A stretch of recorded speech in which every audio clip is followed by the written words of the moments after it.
And franchiseinsights.com, this is their small business startup sentiment index. This is one of my favorites because it's focused on small business, which is where we spend most of our time. One thing for you to talk about, by the way, with prospects. So let's take a step back here, go back. I'm back on the CBRE.US report here on the US retail pricing.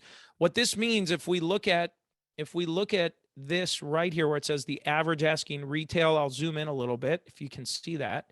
The average retail asking rent increased by 20 basis points quarter over quarter and 10 basis points year over year to $20.86 per square foot.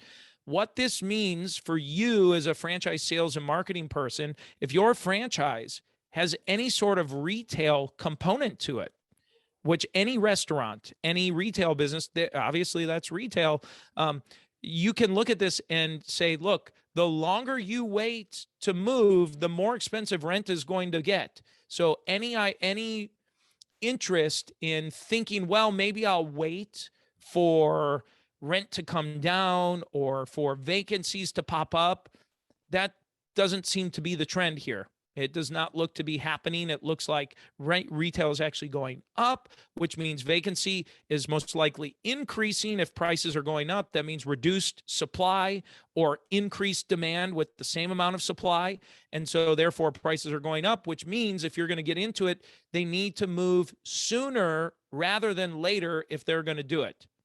And so if you're in a retail or food-based franchise, this is data and information for you to share.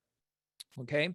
And same thing for looking back at the manufacturing index. Just I forgot to give a quick point of reference here.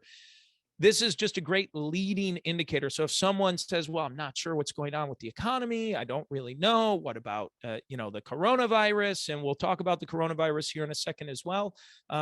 What about all these things that are going on? Well, if we look at this manufacturing purchasing managers index report, it's showing that manufacturing purchasing agents are feeling confident that consumer demand and demand in general is going to continue to increase, which is a good thing for many months to come.